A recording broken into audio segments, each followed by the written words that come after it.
But I want to ask Simon to start off the conversation. And Simon, I want to ask you two sort of basic questions. You've written a book on this. You've studied it intensively. You've organized a major program here to work on financial regulatory reform. Let me ask you one question about the forest and one about the trees. In terms of the forest, what is your overall assessment now of the status of the effort to reform our financial regulations? How far has it gone? Dennis suggests it's in danger of being completely eroded. Do you agree with that? Do you think the overall process has run aground? Or, as some would claim, Dodd-Frank itself and the way the implementation has worked out so far has been adequate? Give us your assessment of the overview picture of where we stand on the effort to reform our financial regulation, and if you think it's not adequate, what you think the risk of that would be. Dennis has suggested we could be setting ourselves up for another big crisis, even a second recession, a second depression. So that's one question on the forest. On the trees, Dennis has stressed that the opposition to reform has used this technique of insisting on cost-benefit analysis to undermine the whole process. Do you agree? Is that a true potential game changer in terms of stopping the process? Is it therefore as critical as Dennis suggests to address that movement and to try to head it off in the way that he and his report project? So let me ask you those two easy ones to start off, and then we'll go from there. Thanks very much, Fred, for the questions and for agreeing to host this event. And to answer the second question first about the specifics of the dangers posed by this cost-benefit approach, I would answer directly and plainly that I agree with Dennis and his colleagues, that this is a very real risk to some reforms. We'll talk about which ones you like, which ones you don't like, but much of that process can still turn out in a sensible way, but it is now threatened with being derailed. I would also like to say and to stress that obviously the devil is very much in the details around financial regulation, always is, in terms of organizations and people who are pushing for financial reform to really be implemented in a sensible way that will reduce the costs to society. Dennis and his colleagues are I think, second to none. Unfortunately, the list of people they're competing with is not very long. They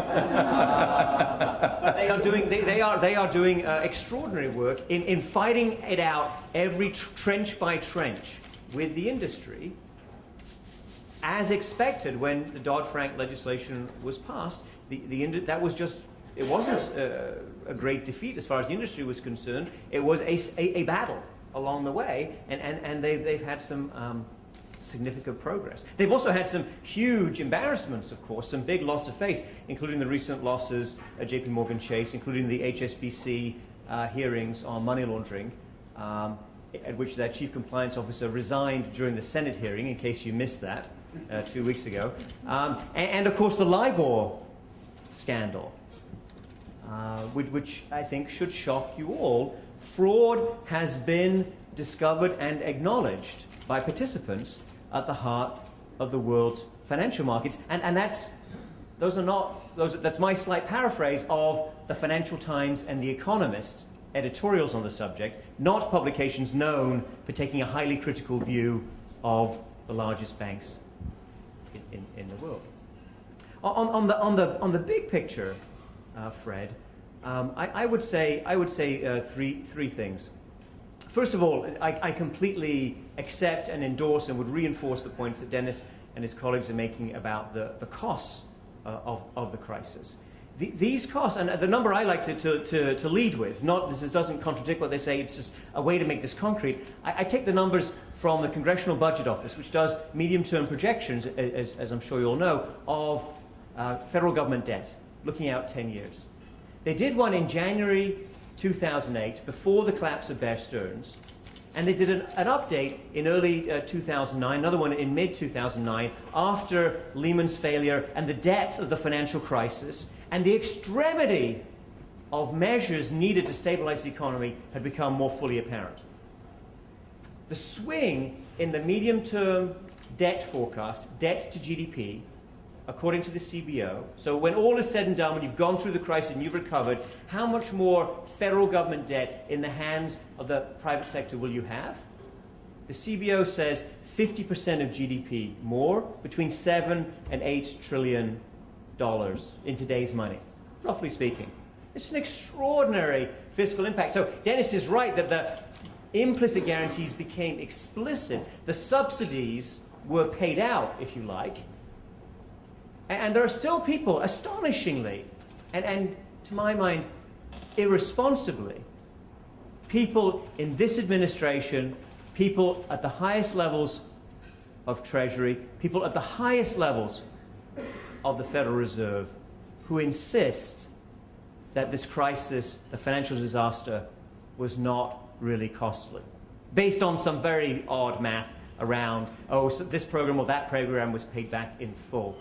Not looking at what is their responsibility as completely laid out by Dennis. The impact on society, the impact on the private sector, the private business, the private financial sector, the people who are not in the too big to fail category, devastated by this crisis, in addition to the more than 8 million jobs lost. And the idea that this is, you also hear this from the very top levels of this administration, that this was a crisis that can only happen every 50 or 80 or 100 years is simply at odds with the facts. Read the newspapers, follow what happens in Europe. Fred and I disagree on how severe the ultimate calamity will be in Europe, but there's no question, I think we agree, that along the way there are going to be enormous losses, huge market turbulence. Who can tell you the true extent of likely losses to the global megabanks from a potential sovereign debt restructuring, for example, in Italy, where 2 trillion euros in government debt is currently outstanding? Nobody knows. And yet, the problems that Dennis and his colleagues identify for the SEC and for the CFTC, I would add to that the thinking at the Federal Reserve. Dividends should be suspended from our largest banks. Share buybacks should also be suspended until these banks have built up more capital. It still belongs to the shareholders. It stays on the balance sheet of the banks. That's the buffer against losses. That's the key protection that we have as taxpayers. And to go directly to your question, Fred, we have to frame this not as regulations interfering with some market mechanisms. This is, what we're looking at is one of the largest, least transparent, most dangerous government subsidy schemes of all time. The government, you may have your complaints about institutions previously known as government-sponsored enterprises, GSEs. We can have that discussion. Who are the GSEs of today? Who has the big implicit government guarantees? It's the mega banks. Are those guarantees still in place, Fred? That's always my question. Yes. Has progress been made at chipping away at some of that, at pushing to some degree to reduce the size of those subsidies? Well, yes, a little, and we can talk about specifics, and Dennis and his colleagues have worked on that, around derivatives, around the Volcker rule, and so on. Is there a huge amount of subsidies still remaining? Absolutely.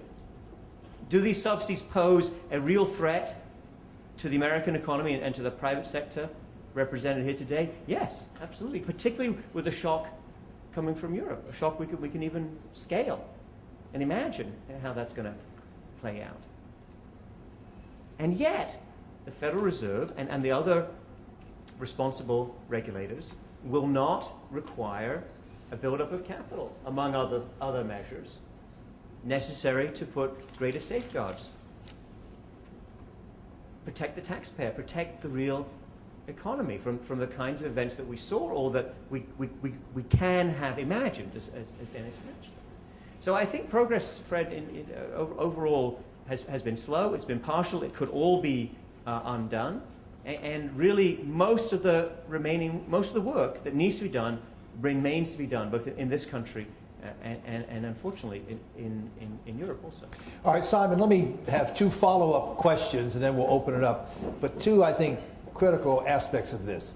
You mentioned the increase of 50 percentage points share of GDP in the projected U.S. government budget deficit. That's roughly a doubling of the share that we had going into the crisis.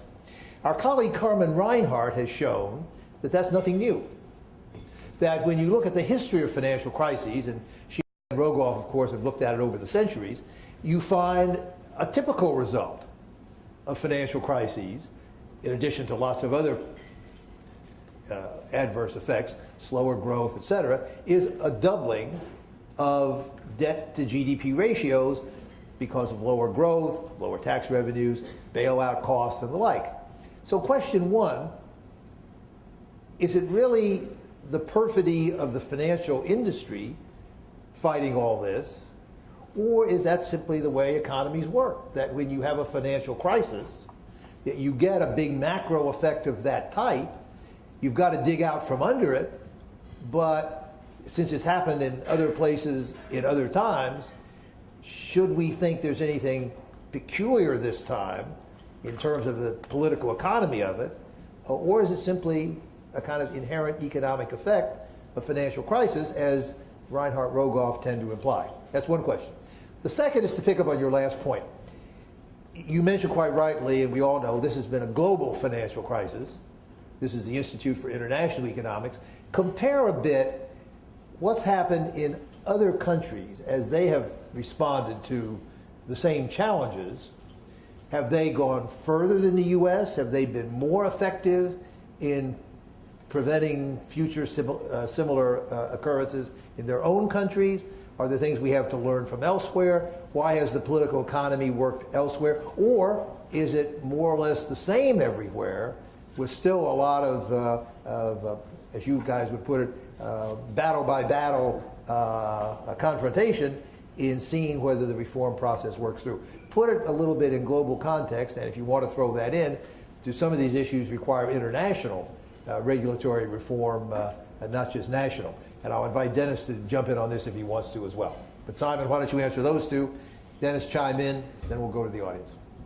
Well, I think there's actually three questions in there, Fred, and let me take them in reverse order. The last question is, would an international response, coordinated in some way, be helpful? And the answer is obviously yes, but you're not going to get it. I mean, frankly, whenever people talk about progress with capital regulations, and then they talk about leading regulators and financial sector representatives like to talk about the Basel III framework. Well, Basel III, progress was held back, we know, by the French and the Germans, among others, who now face the problem of woefully undercapitalized financial systems with potentially very big losses staring at them. Smaller countries are, unfortunately, somewhat trapped by the global nature of banking and find it difficult to break ranks too much with Basel III. Although Switzerland, not the world's largest country, has imposed substantially higher capital requirements. There is no reason for the United States or for the Federal Reserve to wait for the French and the Germans to come to their senses over banking regulation, over bank capital, mostly because it's not going to happen, perhaps, in our lifetimes. And this is the largest economy in the world. This is the largest financial market in the world. The point of finance is not to exist for its own sake. It's to make the economy more broadly productive, help it to grow, to work with the non-financial sector. Sarah Bloom Raskin, governor of the Federal Reserve Board, had an excellent speech last week where she laid out exactly this. And she said, you read the speech for yourself, she said she didn't understand why these mega banks need a securities business attached to them. What does that do for the rest of us? What does that do for the real economy in the United States? That's the right question. And what are the shocks the Europeans going to throw at us? And how should we withstand them? That's how you should see the world. The world is not, on the whole, unfortunately, cooperating with us in this regard. What were the other questions? Reinhard Rogoff. On the Reinhard Rogoff point, first of all, they're obviously right. There have been many financial crises which do great damage to economies and result in a much higher public debt, as well as their work and some other work from the IMF shows lowers growth rates. So it has a huge lasting effect on the economy. And the answer in terms of how you deal with it in other countries, the answer from the IMF always, and from the US Treasury whenever the US financial sector isn't at stake, is clean up. Fire the people responsible, figure out what was the incentive problem that led to this, address those incentives, break up chaebol or bank holding companies or Zybats, whatever the structure was that brought you to that point, you deal with it. And that's not, of course, what the Bush administration chose to do in 2008 or the Obama administration has done since 2009. Specifically to the point about whether this just happens and you should learn to get used to it, I also wrote a book on this topic, as you know, on the history of American public debt and American public finances called White House Burning. And in terms of the damage done by this financial crisis and the increase in debt, it is the second largest surge in public debt in American history. All the previous surges were caused by war, external war and civil war. The largest surge was World War II. And I think I understand what World War II was about and what we as a country and as a world ended up getting from World War II in some sense, or the way in which there were some outcomes from those efforts that were worthwhile. I don't understand. I do not know. I cannot measure the benefits to this society or to the world more broadly from the risks that were taken by the megabanks in the last decade and a half. I don't think they were there. I think there was some private gain, some work done by Sanjay Bhagat and his colleagues indicates that the financial executives of the top 14 financial companies in the US took out in cash, bonus, and stock options that were cashed in about $2.5 billion in the 10 years before the crisis, of which 5 individuals took out $2 billion. And I won't name those individuals, Fred, because I know you don't like too many personal mentions. 5 people, and I'll tell you who they were afterwards, took out $2 billion between them. Now, $2 billion is a lot of cash. Congratulations to those individuals. But how should I weigh, or how would you weigh, $2 billion taken out against the massive cost that Dennis put up there, and that I would suggest, and Carmen would not disagree with me, actually, are in the region of $7 to $8 trillion. One measure of the impact on the public purse. Okay, we'll open it up. Anders Osland, Howard Rosen. I think, yeah, we need to use this mic to travel around. When you ask a question, identify yourself and then fire away. Thank you very much. My name is Anders Åslund. I'm here at the Peterson Institute. I came here to learn what the Dodd-Frank will actually do. I didn't hear a word about that. My conclusion is it won't do anything positive at all. But the situation is bad, as is too eloquently clarified, does not mean that you should try to do it even worse. This is 2,300 pages of law and at least 3 times as many pages of applied rules, and you had essentially nothing to say about it. Is it that bad? That's my main question to you. And then following up here, what you argued against was cost-benefit analysis, but effectively what you were arguing against was all rational arguments, since you didn't put up anything.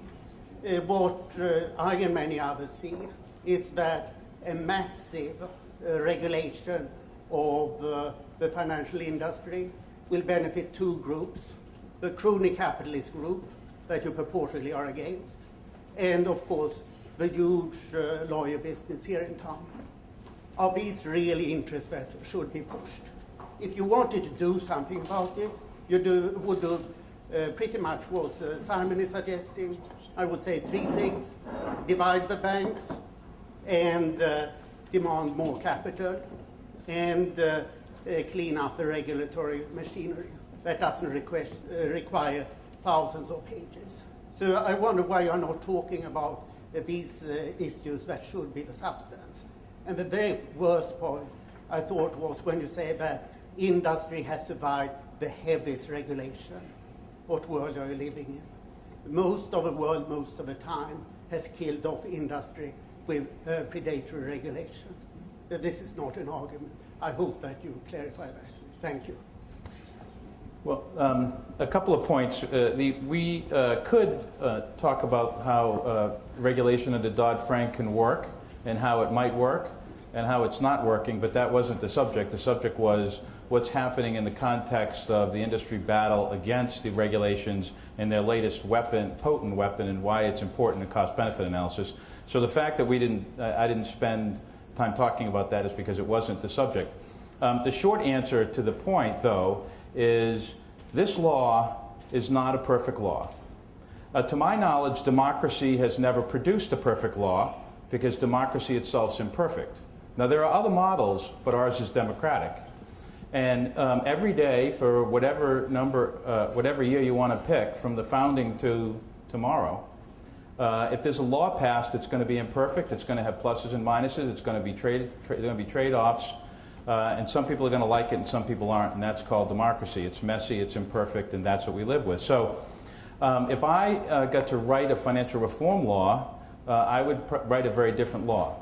But we live in a country where, at least from time to time, the rule of law applies. And what we do at Better Markets is we actually accept reality most of the time, and that includes the law. And what we've tried to do is advocate for the public's interest in the process created by the law.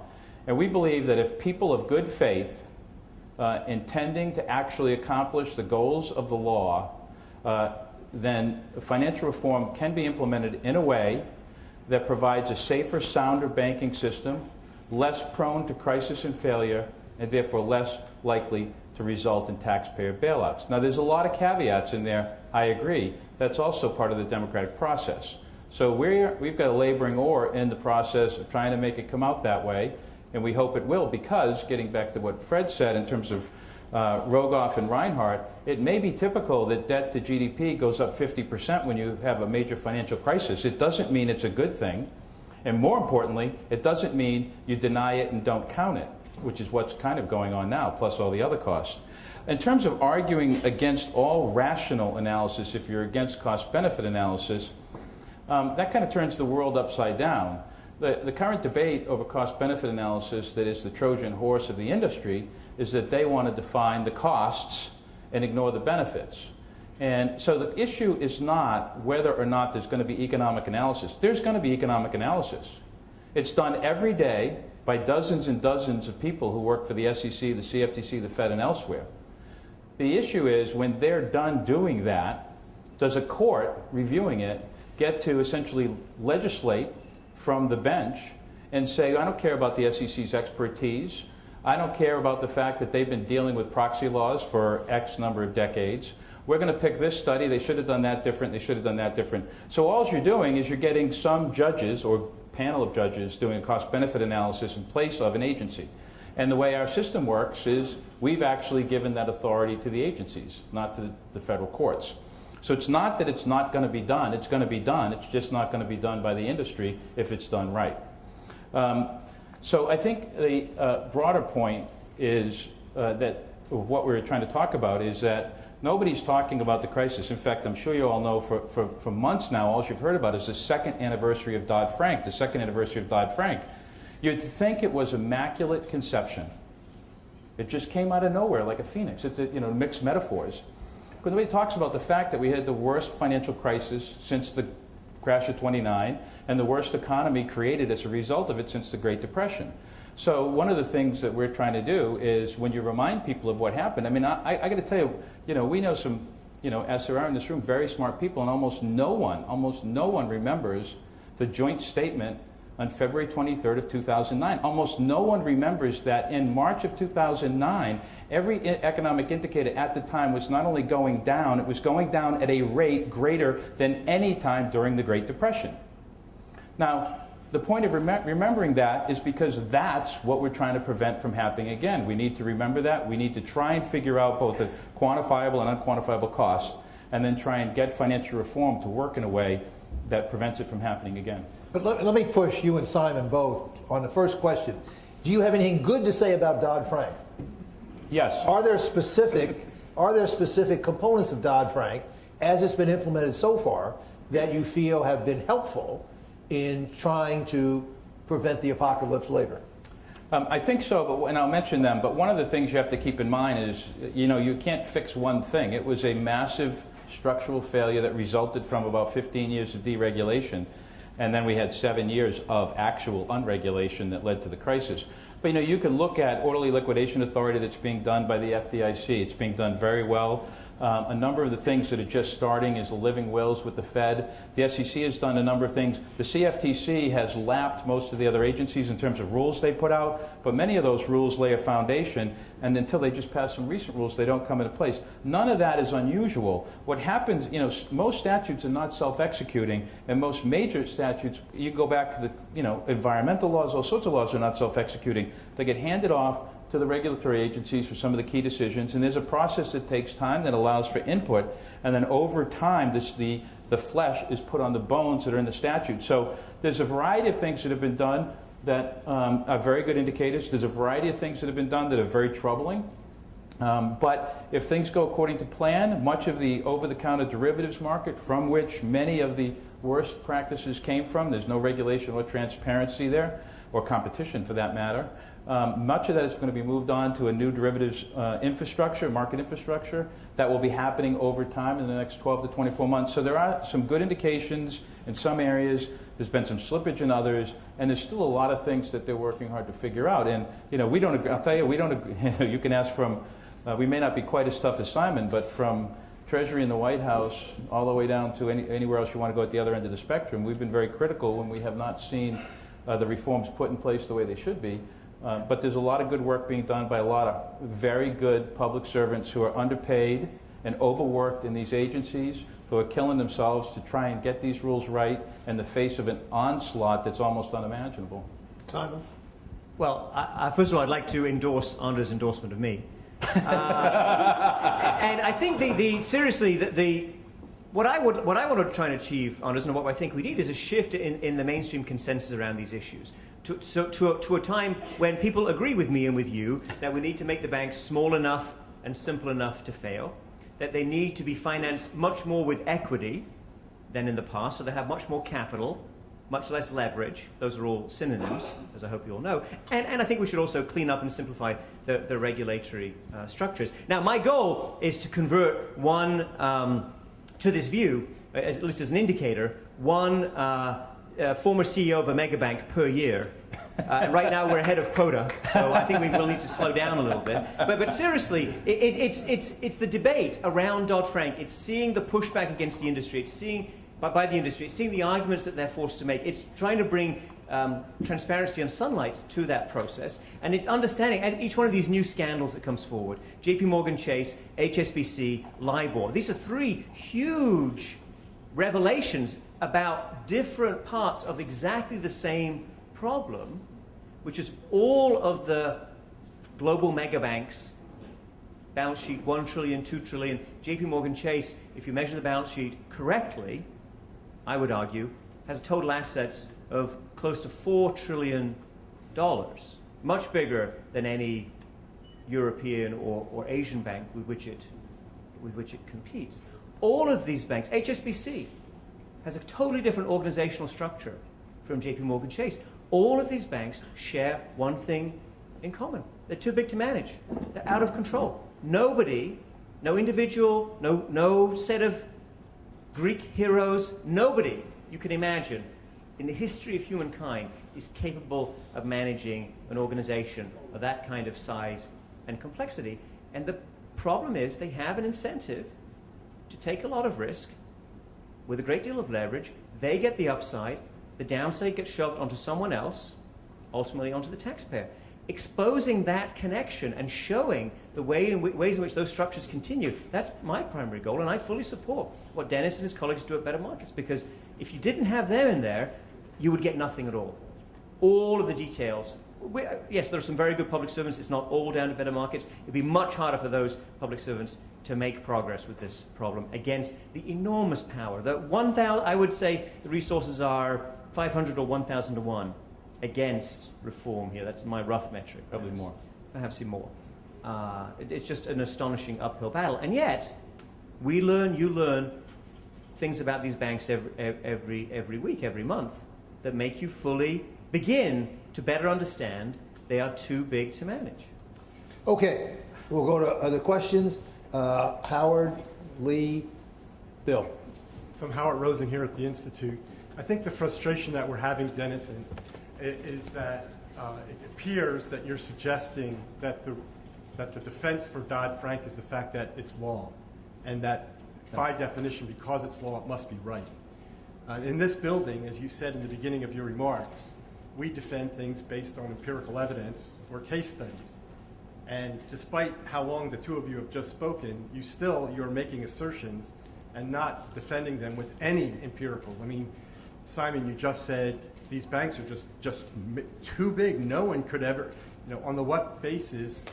I mean, I may be sympathetic with your view, but again, in this building, I think the frustration is that we need to support these things with substance. Now, it would have seemed to me that if your complaint is that people want to cost-benefit this debate to death, then you should be preparing cost-benefit analysis of your own that shows that we should be moving ahead.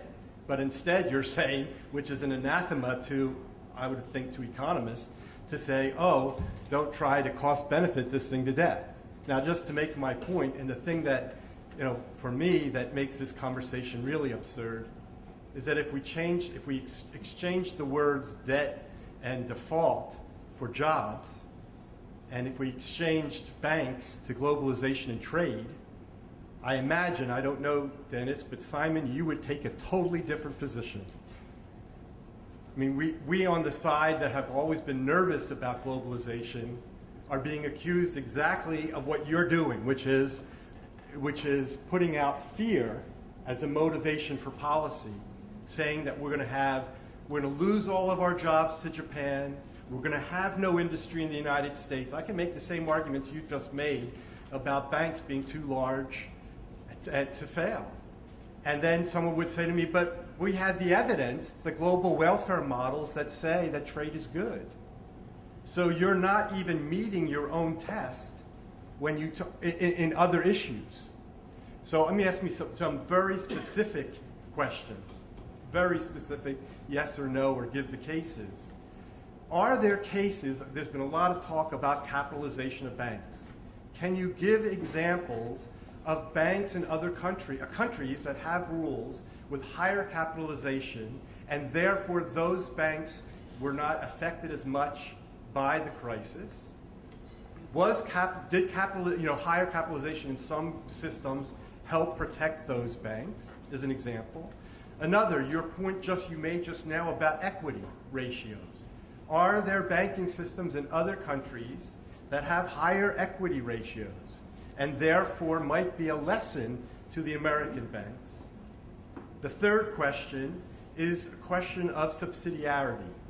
You answered to Fred when he asked you about, do we need to do this internationally? I'm really sorry, Simon, but you took an easy way out and just said it could never be done. The substantive question is, what is the legitimate level at which financial reform should be taking place? Does it need to be done at a global level, at a national level? Are we putting our banks at a disadvantage by doing this and other countries are not doing this? And even going further, should it be done at the state level? If this is so good, why isn't Delaware passing this? Why aren't some states passing this? If this is so important and needs to be done, we have 50 states that could be doing this. So what is the appropriate level at which this should be done to be most effective? Can I just, before Simon gets to the particulars that you just listed, in terms of your opening salvo, we were doing exactly the opposite, I think, of what you said, which is to say, right now there's a battle going on that's a battle based on assertion. And what we've done is nobody's actually even talked about the other side of the case on cost-benefit analysis. We've actually looked at the statute, the legislative history, the policy, the components, the actual components of a cost-benefit analysis, those that are included and those that aren't. So, frankly, our report and the position is grounded entirely on substance and evidence. And in fact, the argument that the industry has raised on cost-benefit analysis actually is not. I mean, it's not attached to. It's attached to an argument that all things should be done by cost-benefit analysis, which A, is not true, and B, is inconsistent with the statute, the legislative history, and the policy. So we haven't taken a position on capital or the other questions that you have, and I understand you posed those to Simon. But in terms of kind of attacking a report for not having evidence or substance, it seems to me that it's evidence and substance from beginning to end, and it's against an argument that actually is lacking in all of that. But I'll let Simon answer the particular questions. The hard questions. The hard questions, yeah. Look, Howard, I think these are very, and I'm honest and afraid if I didn't address them before, these are entirely reasonable and important questions. And what so Dennis is fighting on the specifics of the legal important legal issue of cost benefit. I'm not particularly in that debate. I'm arguing much more about what are the true costs of financial crisis. How do you reduce the probability of crisis? And that comes down to the various safeguards that you can put in place to make the failure of big banks less likely, to make the failure of any financial institution less damaging to the economy. And I wrote a book on this, 13 Bankers. I'd be happy to give you another copy. We can debate it. We can argue that the numbers. The point is, I think, relative to where Dennis is today, if you go rule by rule and say, okay, here's a rule, what's the specific cost of that? That's the wrong metric. You should be looking at the macroeconomic costs of these enormous crises and the damage that does, and you should be seeing these rule changes as multiple fail-safes you're trying to put into a system that's become too dangerous. How do you evaluate each fail-safe relative to the other requirements you've already specified? Well, that's an interesting question. I want to put in more fail-safes because I don't know when and how the industry will circumvent the other controls that you put in place. In terms of capital and equity, which is the same thing in this context, the best evidence is historical. Again, it's in my book. Look at previous episodes in the United States and in other countries, and look at the extent to which financial institutions have been able to withstand shocks. The unfortunate fact of the matter is, and this was the motivator of my answer to Fred, that industrialized nations became convinced almost uniformly over the past 20 years that they could allow the financial sector to operate with much less capital than had historically been the case. So were there particular countries that were better able to withstand shocks because they had much higher capital requirements in the industrialized world? No, not in the last crisis. You have to go to emerging markets. You'd have to talk to the Brazilians or the Indians or the Koreans, who will tell you that one lesson they learned from previous crises is the importance of capital and, by the way, restricting the risk-taking activities of institutions that are large relative to their economies. And then that's one reason their central bankers, their regulators will give you for the relative resilience of their financial sector. Personally, I think some of them need to fund themselves more with equity and less with debt. And on the global issue, and the extent to which, the level at which you should approach financial reform, of course you should attempt coordination. And if the US and the UK, for example, could agree on separately capitalizing bank subsidiaries in their countries, and on a cross-border resolution set of rules ex ante that would actually work when a bank failed, this will be an enormous contribution. And there are people at the FDIC, for example, who are working on that. We haven't yet seen an agreement. I'm skeptical. These are incredibly complex problems. And I think the best way to approach it, given that some other European countries, powerful voices at the at the BIS or at the G10 level or even within the G20. Some powerful voices really do not want more capital in the financial system, and they don't want to deal with cross-border resolution in a way that would actually help you in a crisis in the near term. The best thing to do is to proceed without them, to build a set of rules for the US that are better able to withstand crises that can come from elsewhere. Best thing based on what criteria? Are we putting our banks at a disadvantage by moving ahead faster? Howard, we're removing the subsidies from our banks, from the global banks. Yes, they're getting big subsidies. Yes, they're losing the subsidies. If you want to characterize that as a disadvantage, that is fine. But what's the benefit to society of not subsidizing them taking excessive risk with massive amounts of leverage? That's the comparison that we should all be making. Why do you want to subsidize these activities? There is no value to the rest of the economy that anyone can quantify. All we can find are these private benefits in terms of higher bonuses when times are good and more downside risk. I think this last point does kind of put into perspective the debate about cost-benefit analysis. I was aware when offering Dennis our platform to present his report that he would run into a buzzsaw because economists' daily bread is cost-benefit analysis. You know, in a That's why we sense, thought it'd be such a welcome audience. well, in a sense, what economists do is cost-benefit analysis. So I actually interpret your criticism a little differently from the way you put it yourself. And you said this. You fear that the cost-benefit analysis that would be done in the context you're discussing would be very narrow and would fail to take into account the huge costs that you and Simon and all of us are quite aware can be the result of a failure to have effective regulatory reform. You fear that the way the terms cost and benefit would be defined in the regulatory context, if forced into it, would fail to take into account all these big effects. So to me, and I don't want to get into a huge semantic debate, but to me it's not so much that we don't want cost-benefit analysis, it's we don't want the kind of cost-benefit analysis that you see, and maybe rightly so, would result from the outcome that you fear pushing that into the regulatory process, because by definition, the costs and benefits that an SEC would take into account in a particular case would exclude the big macroeconomic costs, crisis risks, job losses, income hits, government debt pickup, all those things which we economists would say are really at the forefront of the cost side of the equation.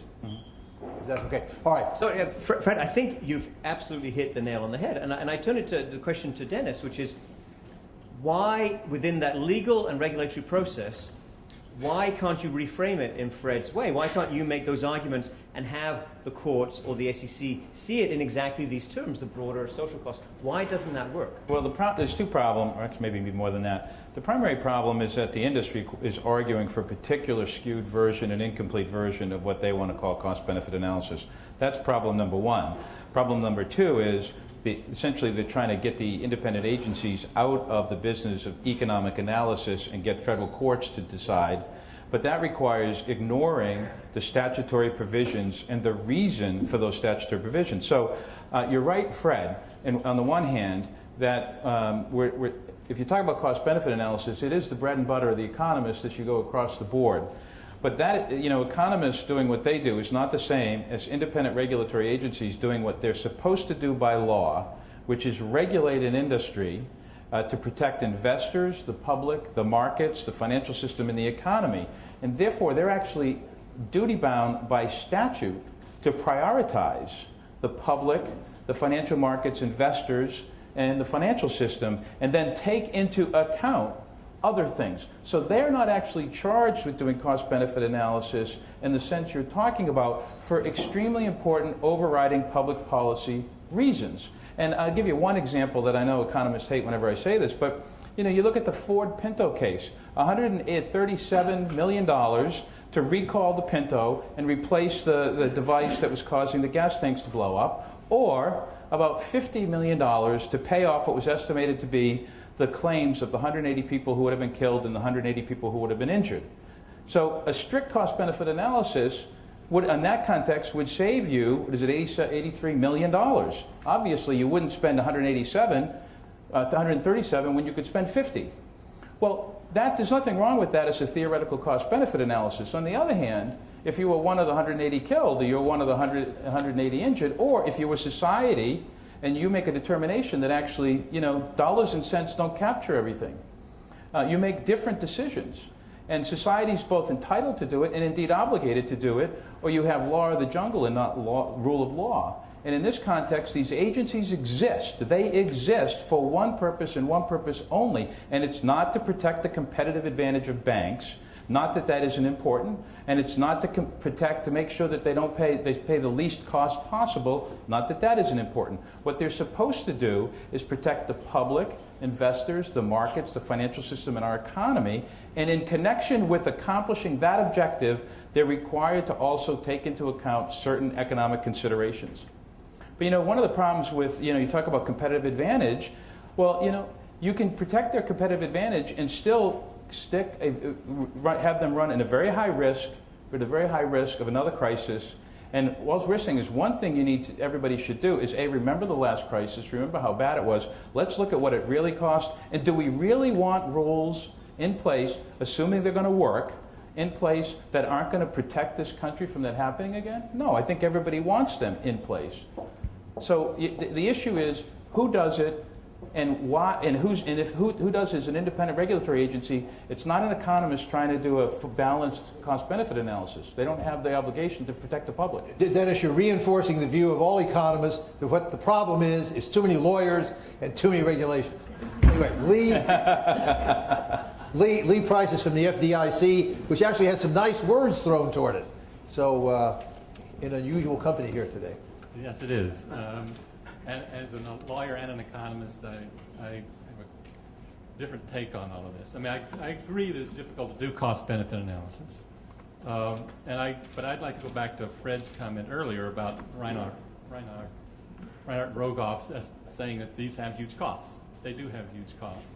The question is, can you reduce the probability of those occurring? And we did have very tight regulation from the 30s to the 70s, and we had far fewer serious financial disruptions than we had for the 150 years before that. So it can make a difference, and you can, with proper regulation, I think, reduce those probabilities.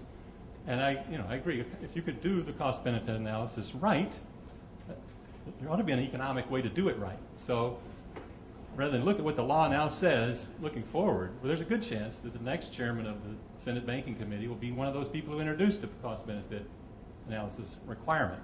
And we may be fighting not over what the court should do with the old law, but what a new law would do to require cost-benefit analysis. And so I would like, to me, the biggest problem is not quantifying some of these huge costs. The question is, how do you connect any regulation or set of regulations to reducing that probability of those huge costs? And it doesn't take much reduction of probability to offset the costs. If you've got a huge, up in the trillions of dollars. I think by the time you take the social costs, the economic cost to industry, and the fiscal costs, we're talking enormous amounts. Tens of trillions. $10 trillion or more.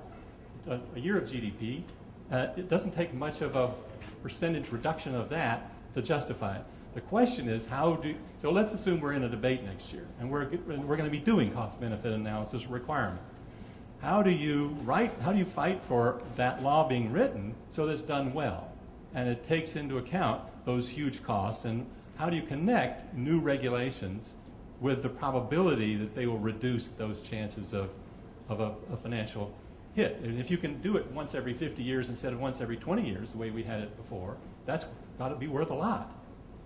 But to respond to Fred, who said that's why he doesn't like lawyers, one of the reasons lawyers don't like regulators, or not economists, is you're assuming that next year everybody's going to be talking in good faith of how to do a cost-benefit analysis. That's the assumption of it. So, The assumption is there's going to be a debate, and there ought to be piece, another side to how it should be done. And there- Coming down the pike at you. There, what do you and do there, to change there's plenty of debate about how it should be done. The problem is the people engaged in the debate are not engaged in a good faith debate, trying to come up with an outcome where there's a full accounting of costs and benefits, because that's not what the purpose of the debate even is now, and it won't be the purpose of the debate next year. It doesn't mean it shouldn't be engaged in, but it actually, and again, this may be a lawyer speaking rather than an economist, I don't see this rocket science.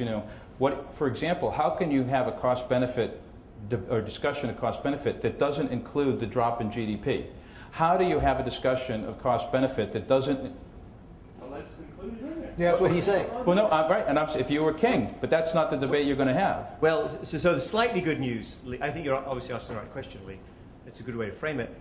The slightly good news is that the Congressional Budget Office is beginning to think hard about how to put this in. Because if they do score various kinds of contingencies in their alternative scenarios, and my argument to them, I'm on their panel of economic advisors, but they make their own minds up on this sort of thing. My point to them is that if you're scoring different kinds of risks and thinking about how that can affect debt in a probabilistic way, you should be scoring exactly these kinds of financial regulations relative to how much they reduce the probability of future crisis and the impact of the crisis. Now, and in their latest long-term economic forecast, there's a little bit of this, and I think they're interested in pushing this further. And if anyone in the room or more broadly has ideas on how to do this, I'm sure that Doug Elmendorf and his colleagues will be very, very open to this. I think the key analytical point is, as you said, the connection to this specific measure, a specific detail within Dodd-Frank. How do I connect that quantitatively to a particular reduction in probability? And I think that's a hard thing to do. These are multiple fail-safes. If I thought there were 10 strong pieces of Dodd-Frank, for example, and you remove 3 of them, well, I still have 7 strong fail-safes. If you remove all 10 of them, then the whole thing falls to pieces. If I'm down to 2, I think that's a pretty frail situation. At least that's my way of visualizing or thinking about the quantification, but then we haven't yet reached a consensus on how to do that. That's not yet a standard part of our budgetary procedures. But I think the CBO will be a key part of this, because if you see, on Capitol Hill, even when you're having debates that may or may not be in good faith, when you propose a measure and the CBO comes back with a scoring, you have to pay attention to it. It gets some traction. Okay, next question right here. Gerald Duran at Johns Hopkins Science. My concern is slightly different. The concern is this.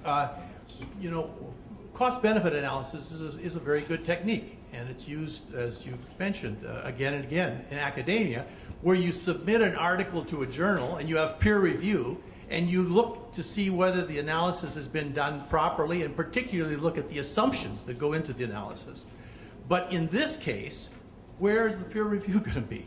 Who is going to be doing this? You're going to have people who are quite self-serving doing the analysis with widely varying results, and no one as the equivalent of a peer review group making judgments about whether the analysis was properly done. Let me ask Bill Klein to raise the final question.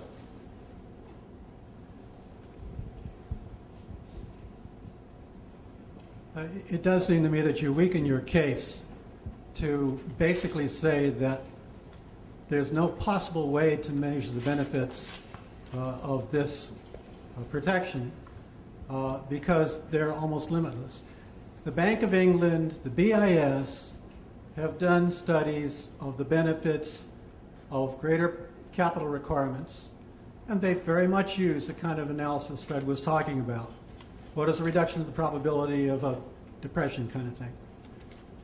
I think when you were making your presentation, you equated costs with the loss of profits of the big banks. Well, that's not the costs that BIS would calculate or the Bank of England or we should calculate. It's the social cost. It's basically the loss of output over a period of time, and you're trying to get the probabilities. Now, I have a very operational question. You've got this court case you cited. I mean, the SEC, by the way, you take to task in the book for starting to think about cost benefit. I would submit that's the wrong thing to be telling the SEC, unless I misread it. You should instead be telling them look at the social cost benefit analysis, not the Wall Street private cost benefit analysis. Now, the operational bite of this, however, I would submit is the following. Okay, so some circuit judge somewhere says, wow, this doesn't pass a cost benefit test. Okay, and you've got a whole bunch of evidence that says, that's irrelevant. We don't care about cost benefit in this area because the law says we can do really inefficient things. Does the fact that the circuit court said that mean that the regulators cannot say, okay, you've got to raise your capital from X to Y? Or does it have to go? Basically, what I would submit is that the legal process will permit this stuff to eventually go up to the Supreme Court if it's going to have any bite. Tell the regulators to just go ahead and do their best job, use social cost benefit analysis, and let all the industry lawyers cause a big smokescreen, get all these cases, eventually go up to the Supreme Court. By the time the 3 years has passed, you'll knock them all down, and you go ahead and implement the stuff. Or is the way that it works that as soon as some judge somewhere says, gee, this would be not cost benefit effective, that has the effect of paralyzing the implementation? Mm-hmm. You're right. Well, a couple good questions. A couple of things. You did misread it. We took the SEC to task for the way they did their cost-benefit guidelines, not for doing it. We suggested an alternate way, but we certainly encouraged them to do it consistent with the statute. So we're not taking them to task for doing it. We took them to task for how they were proposing to change it. And we encourage them to do it a different way, which we say is a much broader aperture that takes in much more of the costs and benefits, both quantified and difficult to quantify. As to your last question, your last point is exactly what happened. So the SEC has effectively been paralyzed since the Business Roundtable decision came out. The Business Roundtable decision was a decision by the D.C. Circuit Court, which has 3 judges, a 3-panel judge like all the circuit courts in the country. And notwithstanding what its statute says and notwithstanding what it wanted to do, it's got to follow that court's decision in that case. And the problem, there's a number of problems with them doing it. First of all, the view of almost everybody who doesn't work for a bank is that it will be impossible for the SEC to actually satisfy the criteria set forth in that decision. Secondly, if it was ever going to be possible, it would require them to hire enormous amounts of economists. Probably good news here, I understand. This is my attempt at the end to kind of curry favor with the economists, to have a full employment act for economists. But I think even with a full employment act for economists, the agency would have an extremely difficult time of being able to withstand satisfying that particular judicial test. But in the meantime, they have to act as if that they're required to do that. So, and I think there have been a half a dozen articles about this, and I don't think there's really any dispute, but it has essentially chilled rulemaking, slowed it to a crawl at the SEC, and indeed it has a chilling effect across the entire town at the regulatory agencies and departments, who are all being threatened with the same kind of suit and are all worried about being on the receiving end of a case like that. So you don't have the luxury of kind of getting it in place as you postulated until you ultimately get a decision from a higher court. And at the end of the day, what really has to be done is people need to take into account, and the SEC has a bunch of economists, the CFTC have a bunch of economists, as does the FDIC, and Lord knows the Fed's got economists, although they could always use, I guess, a few dozen more, that work on these things all day long. And in our report, one of the things we did is we go very carefully through the Business Roundtable case. And what we show is that the SEC actually did far beyond anything anybody argues they would have to do under the statute in terms of economic analysis. And yet the court itself, sitting on high, reaching down into a record with no expertise or even knowledge or familiarity with the subject matter. I mean, one of the reasons we have independent agencies is because over time they're supposed to develop expertise, and that's why they're entitled to deference. The court didn't give them the deference and then second-guessed all the decisions by cherry-picking evidence out of the record, and then basically reweighing it themselves and saying, you got it wrong. And ironically, they even criticized the SEC for speculating about things and then replaced the SEC speculation with the court's conjecture. So it's not just how big the aperture is when you do cost-benefit analysis, although that's very important. It's also who does it. And for those of us engaged in the process, it's also important who the law actually vests the authority to do it in. And, you know, at the end of the day, you've got, you know, we disagree with the SEC a whole bunch, the CFTC a whole bunch. At the end of the day, I'd much rather have them doing that analysis in terms of the securities markets, relying on their expertise and access and knowledge, than having a judge here, there, or elsewhere second-guessing them, which then becomes policy throughout the SEC. Simon, final word. Just for the record, Bill, you mentioned the cost-benefit analysis done on bank capital. I think the BIS study is deeply flawed. The same thing's true of the New York Fed studies, at least the parts that have been released. They have absolutely not properly quantified what they regard as the costs of higher capital requirements. They vastly exaggerated them. And if anyone wants to follow up specifically on that issue, please look at the work of Anat Admati from Stanford and her colleagues, including Martin Helwig from Germany. I think they have a much clearer presentation, a much more convincing presentation of what are the true costs of higher capital requirements. Those costs are very, very low. The benefits are substantial. The benefits are in terms of reducing future financial crises and reducing the severity of those crises, and we can debate that back and forth, a trillion here, a trillion there. But those benefits are enormous. Those costs are minuscule. And yet, the regulators, I agree with Dennis, better with the regulators than with the courts, and of course the industry wants it with the courts. My point, my concern would be, in the hands of the Federal Reserve and in the hands of the New York Fed, I am not confident we'll come up eventually with sensible capital requirements or anything else that will prevent another enormous crisis, for example, triggered by a potential sovereign default in Europe. Well, I was about to conclude from Dennis' last statement that economists certainly don't want lawyers, let alone courts, doing cost-benefit analysis. But then I have to conclude from Simon's latest statement that some economists don't want other economists doing cost. So I'm not sure at the end of the day whom we trust in this business. We just want them to get it right, Fred, right? That's correct. But more importantly, I think there should be more economists hired as a general rule. Okay, just to be All right, you're currying favor at our home. Dennis, thank you very much. You've triggered very important, very enlightening debate. Thank you a lot. This will continue, as Lee said. We're going to be in this, I'm sure, on an ongoing basis. Simon's continuing to work on this very actively here. We'll be continuing to hold programs on it. We invite you to give us your advice on what we ought to address, make inputs, as Simon was inviting, and we hope you will do it.